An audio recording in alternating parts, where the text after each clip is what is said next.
गाँव में लोग जल्दी जागते हैं तो जल्दी सो भी जाते हैं। पहाड़ों की तराई में बसा बिहार का ये गांव भी आम गांव की तरह ही था। हालांकि अब कई गांव भी आधुनिक होने लगे हैं, लेकिन बिहार का ये गांव अभी भी पिछड़ा था। अमावस्या के दूसरे दिन की बात है।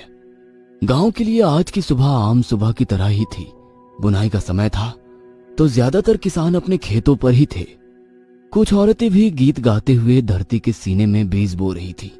गीत गाते हुए फसलों की बुआई का नजारा देखना एक अलग तरह का अनुभव आपको देता है, और ये अनुभव आपके जहन में ताउम्र ताजा रहता है, और साथ ही ताउम्र याद रहती है कुछ खौफनाक यादें भी। विवेक को अपने बाबूजी के साथ इस समय खेत पर ही होना था, लेकिन आज खेत पर ना जाकर वो अपने कमरे में सोया हुआ था। उसकी माँ उसे 3-4 बार जगाने गई, लेकिन वो इतनी गहरी नींद में था कि उसने माँ की बातों का कोई जवाब नहीं दिया। अमूमन ऐसा कभी नहीं होता था कि विवेक इतनी देर तक बिस्तर पर रहे। उसकी माँ को लगा कि क्या पता विवेक की तबीयत खराब हो, इसलिए उन्होंने उसके सिर को छुआ। विवेक का सिर लोहे की किसी गर्म छड़ की तरह था।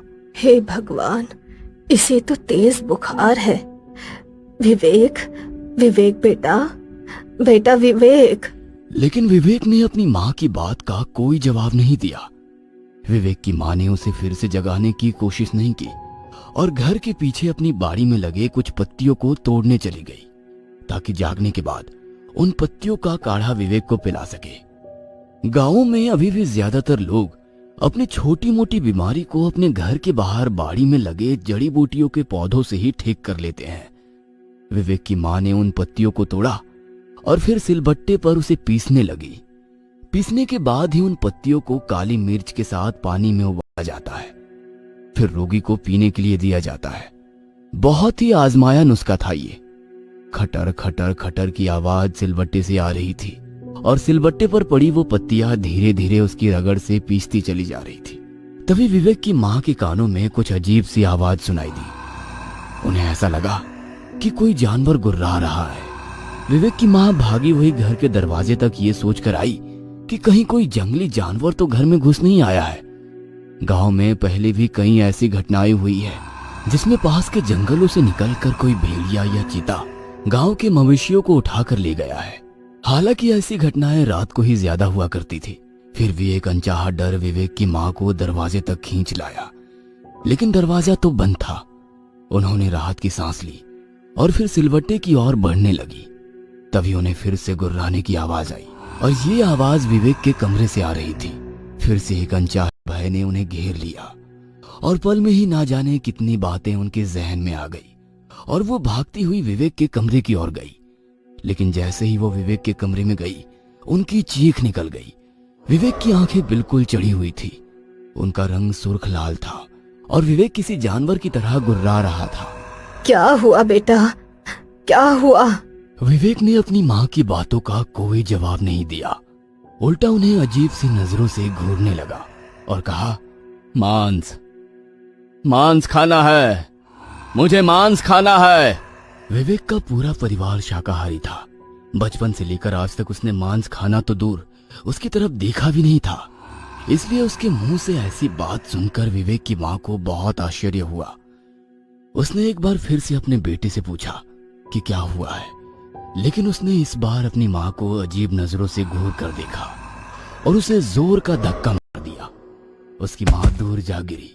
विवेक अब भी अपनी वही रट लगाए हुए था। अचानक विवेक ने जो सुना, उसके ऊपर विवेक की माँ भागते हुए विवेक के पिता के पास खेत में गई। मांस मांस चिल्लाते हुए विवेक ने अपने जांघ पर अपनी दांतों को गड़ा दिया और जांघ के मांस को अपनी दांतों से खींचने लगा। कुछ देर बाद उसके जांघ का एक बड़ा सा टुकड़ा उसके मुंह में था और वो उसे चबा रहा था। विवेक के पिता ने जब ये बात सुनी तो वे भागते हुए अपने घर की ओर आए, और जब वो घर पहुंचे तो वहां पर एक अजीब सी मनहूसियत का उन्हें आभास हुआ। उनकी दिल की धड़कनें इतनी जोर जोर से धड़कने लगी कि ऐसा लगा कहीं दिल ही बाहर ना आ जाए। विवेक अपने कमरे में मरा पड़ा था। उसके शरीर पर कई सारी चींटियां रेंग रही थी। विवेक की जांघ से अब भी खून बह रहा था और उसके जांघ का वो हिस्सा बड़ा ही भयानक लग रहा था जहां का मांस नोचा हुआ था। कहते हैं दुनिया के तमाम बोझों में से सबसे बड़ा बोझ होता है किसी बाप के कंधे पर उसकी बेटे की अर्थी का बोझ। राम नाम सत्य है, राम नाम सत्य है। आवाज के साथ जब विवेक की अर्थी गंगा किनारे जा रही थी तो पूरे गांव के लोगों की आंखें गिली थी। गंगा किनारे जब विवेक का मृत शरीर आग के लपटों में खाक हो रहा था और उसका शरीर फिर से पंच तत्वों में मिलने वाला था, उसी समय वहीं दूर बैठे विवेक के दो पक्के दोस्त बनवारी और राजेश की आंखों में कल रात का दृश्य बार बार घूम रहा था। ऑर्केस्ट्रा के गाने और उस गाने पर स्टेज पर नाचती हुई डांसर के सामने खड़ी भीड़ बौराई हुई थी।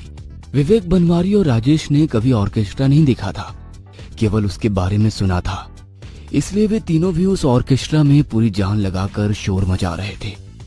लेकिन उन तीनों को डर ये भी था कि उनके घर वालों को उनके ऑर्केस्ट्रा देखने की बात पता लगी तो उनकी जम के मरम्मत भी हो सकती है। इसलिए उन्होंने किसी को भी पास के गांव में हो रहे ऑर्केस्ट्रा के बारे में नहीं बताया था।